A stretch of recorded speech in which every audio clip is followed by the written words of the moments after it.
我想问一下你在笑什么？你笑的我笑的是一个东西吗？白鹿面面熬日鹏最帅的镜头是个背影，翻过来，我现在翻过来，是一节儿一节儿的。范月的一生宏愿，爱白硕，保护白硕。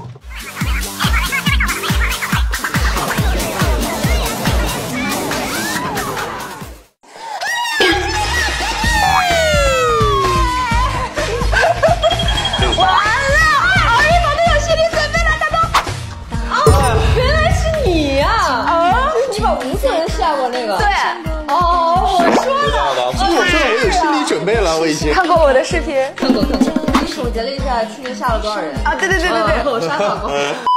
大家好，我是演员白洛，在《白月繁星》中饰演白硕。Hello， 大家好，我是敖一鹏，在《白月繁星》当中饰演白月。又来了！咱先活跃一下，为什么？因为白老师第一次来到我的采访，他不太清楚我们的风格，但是我们的敖老师太清楚了，所以说呢，他是我们代班主持人。我们接下来是主持人 A， 主持人 B， 这是我们的嘉宾。嘉宾好，你好。所以说，我们先开始，就是以我们这部剧呢，我们做的一个角色，我就一张吧。哎呀妈，节目组经费100了，啥相机？这还节目组100？先呢，请二位看一下这张图。来，这有图。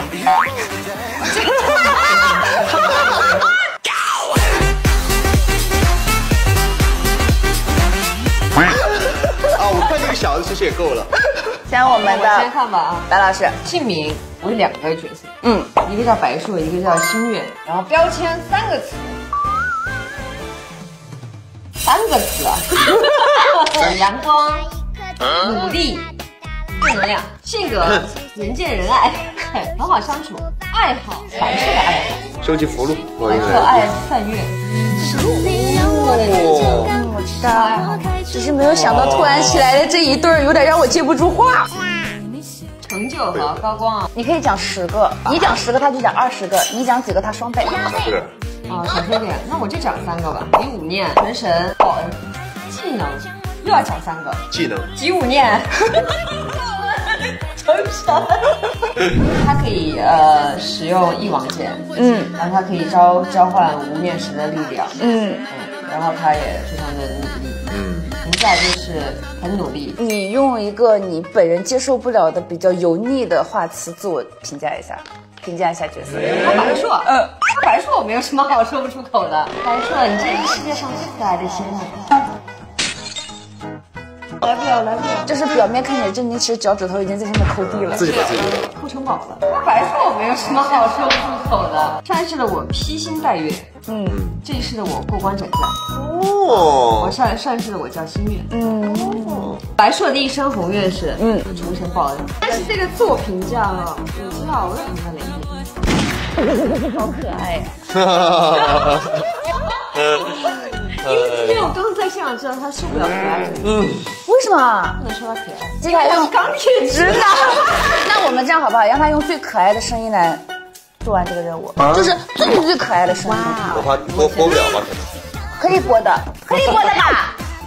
大家好。我要打一下。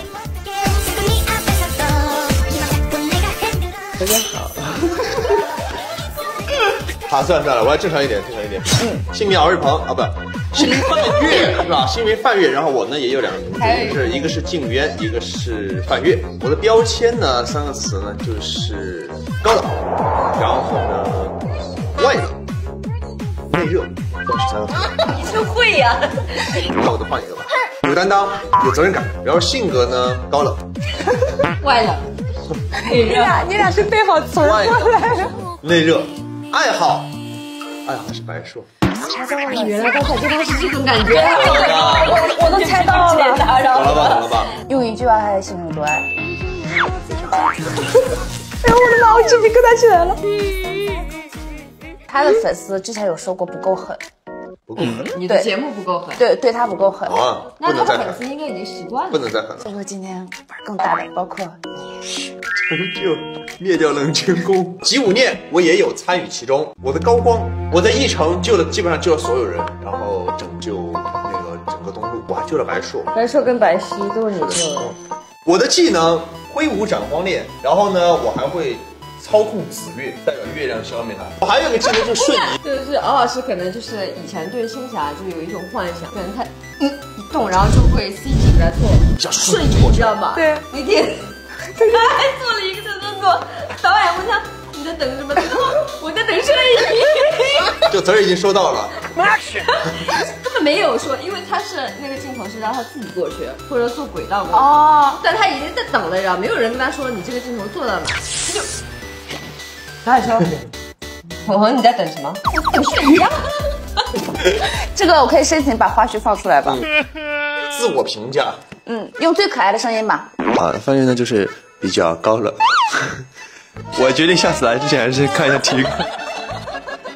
我的范月呢，就是有的时候爱逞强，然后呢比较有担当、有责任感，就总是遇到事情就喜欢挺身而出，牺牲自己去成全大家的那么一个人。然后平时对待白硕呢又比较高冷，然后但是其实心里边对他有种种情绪，只是不太爱表达。上一世的我，上一世的我敢爱敢恨，这一世的我深情款款。范月的一生宏愿，爱白硕。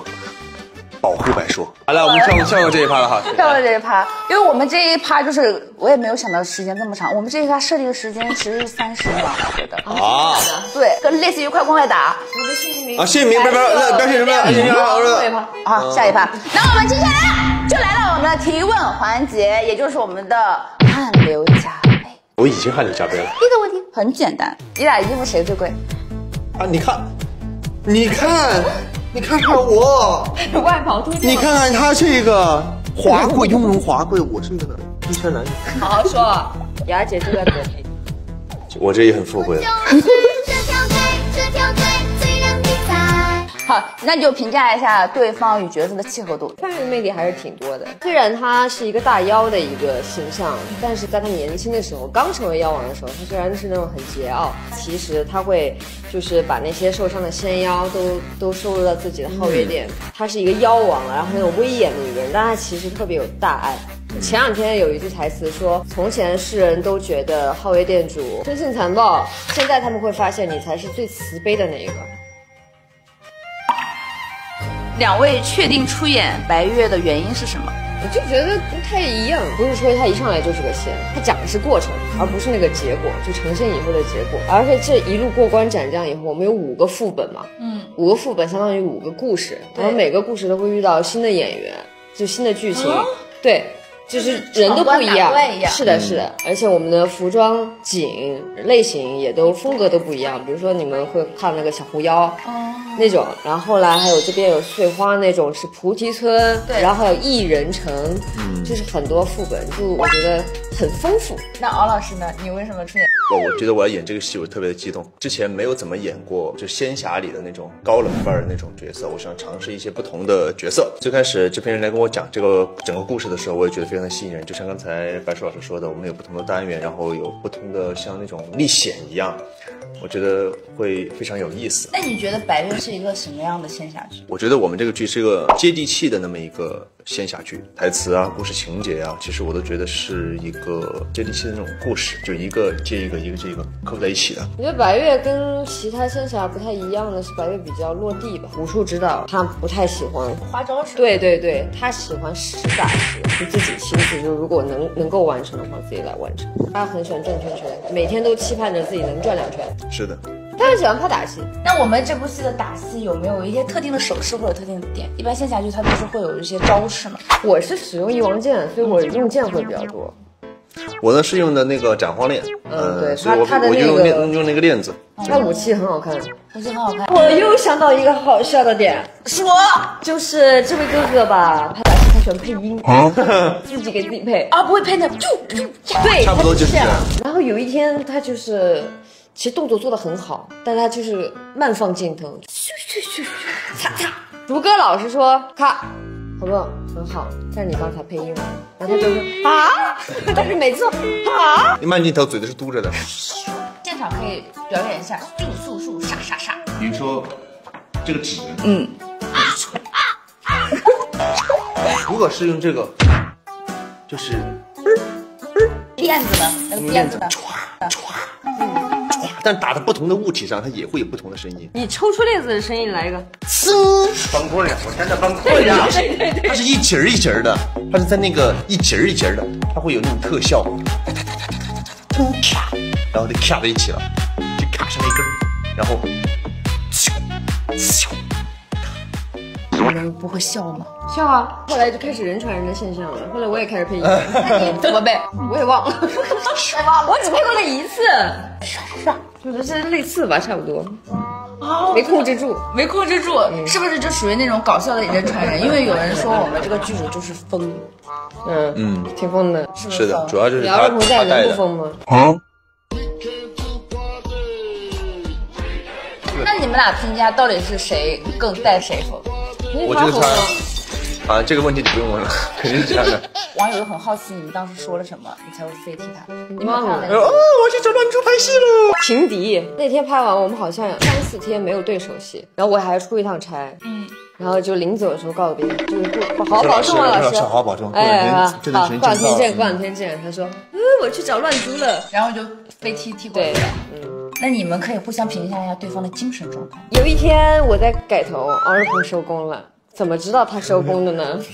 我的房车底下传出了一串声音，对，就是有一个人这么过去了，就是一个声音，我就知道他收工了。他下班他也这样。最近有点清楚。就是自从那天我在他房车上面，他收工了，他还专门把我车门拉开。真的栓 Q 了，被传染了。那你俩的网速谁更快？我快一点，他太快了，我都刷到你了。那你们知道粉丝跟你们这个百越里面有个组合叫 ABCD 吗？我们的群名叫 ABCD。哇，那你们跟粉丝很契合耶。也是刷到了。你是刷到了才知道的，我以为是你们发现的。可是刷到了。你们第一次见你俩谁先破的冰？白老师，这个实话，我真的很好奇你俩谁先破的冰。那就太初印象可跟现在不一样。我就是我。我刚开始还是很腼腆的一个大男孩，身材。我更打给你，找不到原因。拍了100多天，我也是在最后10天的时候生成这个样子。心里种下一颗种子，哒啦滴哒啦。我就在网上找资料的时候，我以为看到了，就是一般现在就美美的，就是氛围到你们这就是打打闹闹，互拎后脖颈。互拎，是互拎吗？那是互拎吗？那你看到了还算少的。我们都不敢想象这个氛围到底还有更愉快的。很好啊，我们很和谐啊，难道不是吗？不敢想象在剧组我的生活是有多么的和谐。老了10岁，说到这个话题的时候，我跟你讲，一个人他欠揍吧，一定有他欠揍的原因。那天花絮老师给我打报告了，他说这个人经常在你看不见的地方对你做这些。我都被花絮记录下来了，但是我不知道。我不知道，那时候不是我。问一下我们白老师有没有看过我们宝路这个视频？你会尴尬，来，你尴尬。对，一起看。喝中药。你喝了4分钟的中药，真的假的？真的，1碗中药喝了4分钟。这是以前年少轻狂的我。原来你也会尴尬。对呀，你看我又开始流汗了。喝点药而已啦，哪那么多事儿嘛？还没喝呢，我一直冲进去把这么药往你脸上，看我也受不了了。我自己也有点受不了了，一股药味儿，我现在感觉闻到了一股药味儿。我每次都是当着他面打开他的那些视频，他天天贴脸开大，你会贴脸开大吗？我没有很大的东西。我们看到你是对那个督导贴脸开大。好热，你们大头揍我呢？答应你舍弃了他们的祖传。这部戏很少用，他用一些氛围小灯。朱导是一个非常有想法的导演，有一些小修改的时候，其实都是朱导去把控这个。我觉得每次我听他改完，我都会觉得好厉害。说大灯那灯也是玩梗嘛，开玩笑嘛。对，你们希望这个剧播出之后啊，大家把观众的重点放在哪里？剧情，然后服装，然后场景。那我们的剧情呢？我们的戏就是并不轻松，就是还是有很多虐点的。后面几集尤其密集，31的尾巴哭到了33的上半段。也就是说前面有可能会有点轻松，但最后给我们来个大刀。前面好像也不太轻松。没有很轻松，因为我们一路都在过关斩将那种。给个巴掌给个刀，我们这是 HE 还是 BE 啊，还是 OE？给你们3个选项。H。那你们可否就是给那个白硕跟范月起个 CP 名？白饭组合，我俩都爱吃白米饭，所以叫爱吃白饭。比白饭组合稍微好一些吧。不是爱吃米饭啊，爱吃白饭多好啊，爱吃白饭。接下来一个问题，敖瑞鹏老师不会汗流浃背了。就白鹿老师，你觉得敖瑞鹏在白月里面最帅、最令人心动的是哪场？求婚那一场，就是本来范月想跟白硕求婚，但是范月那时候知道自己可能活不久了，就是弥留之际。还是牵着白硕的手出去那个广场，让所有人都在，有烟花，有美酒，但是只有我知道他马上要去世了。然后我手捧鲜花，我知道他本来想向我求婚，但他说不合时宜。我说没有什么不合时宜的。那天那个眼神，他就是1秒钟就让你入戏，然后就很难受。那他是最帅、最令人心动的。我觉得他最帅的镜头我不在。我是看那个片花看到的，他从布基楼，他布基楼他的主卧是一个虎口，然后他掉了个威亚就跑过去，啪，机器吊着威亚跟着他一起下去了。哇，那镜头好帅！后来我又想回你的镜头太帅了，在露脸的前1秒是他的背影，露脸以后的镜头咱们就不说啊。白鹿身上敖瑞鹏最帅的镜头是个背影。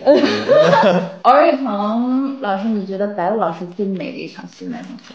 我觉得最美的一场啊，就是呢，我被阵雨困在一个装置上面，那个白硕一袭红衣从那边飞下来，然后救我。看那一眼，我觉得那个红衣服，我去看了一下那个机器的回放，肉眼看上去完全是不一样的。一个身格穿着那个红衣服，拿着一把剑，而且还有一个撞网，忽然有个撞网，我觉得非常飒。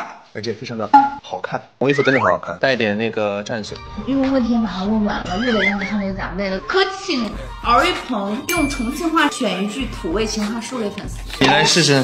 我是1是250，我是270，我和你加在一起就是520。是这么说吗？差不多。我跟你说最后一句。来吧。算了，我教你们。你说。果冻和奶冻。果冻和奶冻，这是我对，那是我对你心动。我对你心动。好，3、2、1。软糖和硬糖，你猜我喜欢哪个？有感觉吧？这个环节大概是让我汗流浃背。评价一下，就是有没有让你心动？有吗？虽然我用的是地方话，但是那种感觉还是有的吧。是心动啊！我还是喜欢范月一些。那你们想要等这个剧播完以后，想听到什么样的评价？因为朱导他的剪辑手法，他比较紧凑，就是让人觉得啊，好像一集比一集好看，一集比一集。对，百越他也会用这样的节奏去剪，希望大家就是那种越看越上头。